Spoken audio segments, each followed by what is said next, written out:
Welcome back to the Air Combat Club.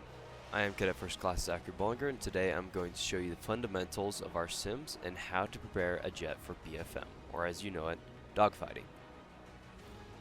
To load into our jet, we will either click on the fly button in the bottom right, or by pressing Alt and B together twice.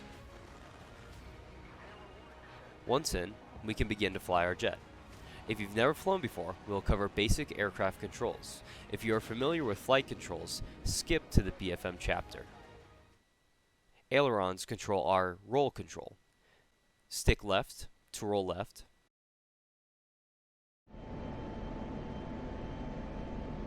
Stick right to roll right.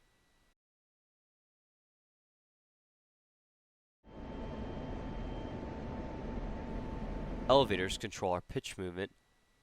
Pull aft to pitch the nose up, push forward to pitch the nose down.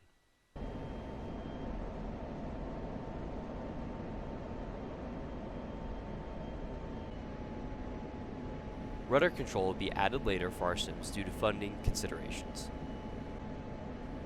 The best way to quickly turn would be to roll to the desired angle and pull aft.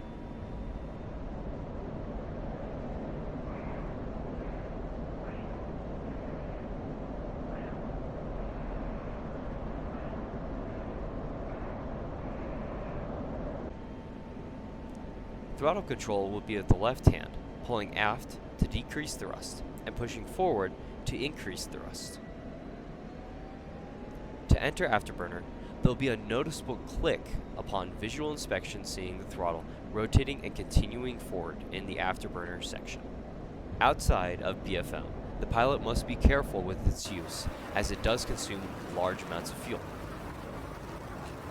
Now I will explain the basic information in the heads-up display to get you in the air as fast as possible. Here on the left, we have the airspeed in knots. On the right is the altitude above the sea level in feet. Here we will see the current Mach number, and the top left is the current G-force being experienced by the pilot. Now let's prepare the jet for basic fighter maneuvers, or as you know it, dogfighting. First, we will push our helmet-mounted display full forward. This gives us a heads-up display that follows our vision, providing vital information. Then, we will pull the dogfight override switch towards us. This readies the gun and short-range missiles. We now have the gun funnel to show us where our rounds will go.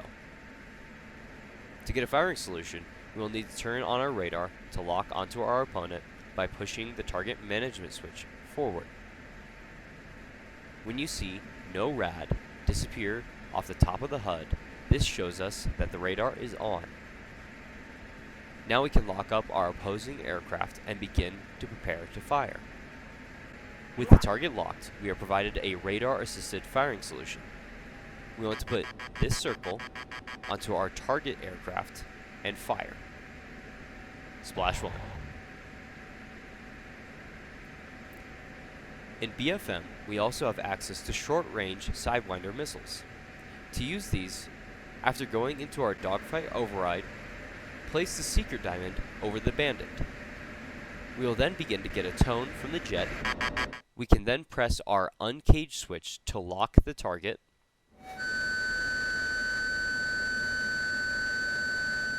Now we can press the weapon release to fire the missile. Fox 2.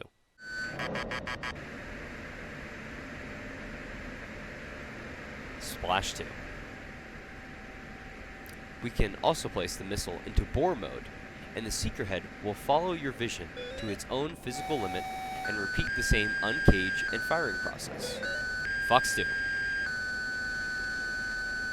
Splash 3. This is the bare-bone basics of BFM for the F-16C. There is a great plethora of other capabilities and information to learn about this airframe, but that is not the focus of this short introduction. To answer some of our most common questions, sometimes controls will already be placed forward or aft when loading into the jet. To fix this, move the control to update its position. If you have any other questions, reach out to the Sim Instruction Lead or any member of the ACC staff. And with that, have fun, watch your six, and let's fly.